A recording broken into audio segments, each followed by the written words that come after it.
have it. The end of the 2022 season. The 2023 NFL Super Bowl has the Chiefs beating the Eagles 38-35. And what was a wild game. Really so much to talk about. But at that end, the Zebras with that call really put a sour taste in my mouth. I don't know how you decide a Super Bowl on that. And it was, it was a little ticky-tack at best. But it was an unbelievable game in the sense that Mahomes had the bad ankle.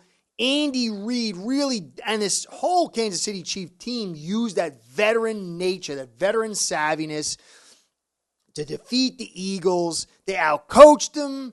They outplayed them. Eagles had them on a rope, and really it should have been a different game, but don't like the Eagles' calls for the day. Then it was the wet field, too, that really, really hurt the pass rush of the Eagles. But overall, it was that going into the second half, the adjustments that Reid made to do something I really never thought he would do, to run the football to a victory, was so wise and so opposite of Andy Reid, and it was the right call. So I'm going to get into the Super Bowl, all the little particulars that I saw there. Another season gone, guys. But thanks for stopping by. I want to give you a shout out. Shout out to Ace Bread, my sponsor, because without you, without them, this show ain't going big. Ace Perhead's betting software is the premier white label platform for bookies to manage their players and grow their sportsbook operation. Click the link in the description below to get set up in minutes. Ask for the Curtis promo and get a special introductory discount. Patrick Mahomes, only 182 on a day, but 3 touchdowns. Kelsey, 81, 1 TD, 6 for 81. But Pacheco, that 15 for 76, 5.1. Mahomes tacked on another 44, 158 on the ground for the Chiefs, but only 115 for the Eagles. Jalen Hurts, 304 on a day, 1 TD. Jalen Hurts, another 70 on the ground with 15 rushes. Gainwell, only 7 for 21. Miles Sanders, 7 for 16. They weren't effective in their run game, but I really didn't like the style of running they were attacking with. I didn't like the decision to not have a physical running attack. I mean, Pacheco with 15, McKinnon with 4, and then Sly Moore with 1. That's 20 rushes by the backs. It's just not a good thing. You look at Allen. Allen is the same thing, has the same stat line. And Bills fans, you got to see this. You need, even the great Mahomes, at times needs that running game to keep pass balance. He still passed, but it was the running game that kind of opened things up. The Eagles really wet the bed in so many ways on defense. I mean, the Hurts fumble for a touchdown, the 2 touchdowns that they gave up when no one was covered.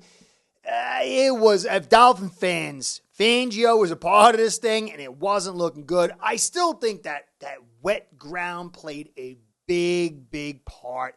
How do you have a Super Bowl with such poor conditions? But I really love Pacheco. I just didn't think he was going to find his way in. I thought the pass rush was going to force him to pass block. But Andy Reid really dialed it up, and Mahomes had such a gritty day. You got to tip your hat to this guy and to Andy Reid. They just put, the two of them just put themselves on a whole nother category. Chiefs are clearly a dynasty, and this Pacheco kid, if he can get himself a little bit better at his pass blocking in the offseason, that shot he took was brutal. And for him to come back and keep churning out the yards, I love this kid. So he's just a really, really good kid. I'm really excited. I've been saying that for a while. Excited to see what this kid could do. Now, the defense, Nick Bolton was unbelievable. I love Nick Bolton. He had his 9 total tackles, some big, nice hits on that. He had the fumble return for the touch. I still don't know how you fumble the ball like that. But it was just a wild game. Smith had 100 yards. Brown had See, it goes back to, they were talking over here, you don't need to run the football. The announcer was saying that. You can pass your way. You need to run the football. It does say it's not the old days, but did you notice how KC was kind of hiccuping, and the Eagles defense kind of was handling them a little bit better, and then they started putting the ball on the ground. That opening touchdown drive in the second half was all about the run game, and that created that balance, that trepidation, the fixation on, hey, man, what is this guy going to do? Is he going to run the ball? We got to pay attention to this. And it neutralized a little bit of that pass rush. And that balance is what Tua needs, Allen needs, and really any quarterback. I mean, there are times when you don't need that balance.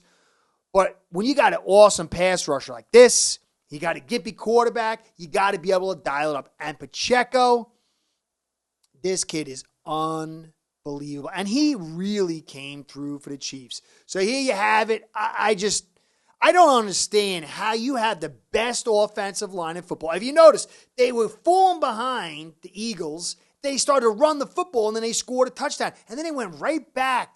I really didn't like the offensive game plan for them for at least 50% of it. It just did not make sense when you have that good an offensive line. And the Kansas City Chiefs are a little thin. How you can't run the football, can't get real legitimate play action, and you got 15 runs by Hurt and 38 passes. Same recipe with Allen, and it's a shame. But honestly, the best team won today. The best quarterback won, but the quarterback was an ingredient. But Andy Reid, the defensive staff, and Pacheco, along obviously with Kelsey and Schuster. Schuster came up big, 753. He had a nice day. But I don't understand. It's so simple. Balance, pass balance. You got the best offensive line. Run the football. They're going to go back. The Eagles are going to go back and kick themselves. They could have had this. They were up. Were they up 10 points at one point going into the second half, and they just threw it all? You got to bring some balance, guys. KC, though, tip my hat to you. Mahomes, you are at the top of the food chain. Clearly, Andy Reid has grown so much. This Kansas City team is going to be dangerous for many, many years to come. Anyway, the Zippers didn't screw it up. We could have had at least an exciting close to it. But overall, a good Super Bowl, an exciting Super Bowl, a very interesting Super Bowl. And, well, here we are on to the 2023 season, folks, and 2024 Super Bowl. Curtis saying, thanks for stopping by. Catch you next time. Be well. Start building your own online sports book today by getting signed up with aceperhead.com service that'll allow you to book action on sports from all around the world.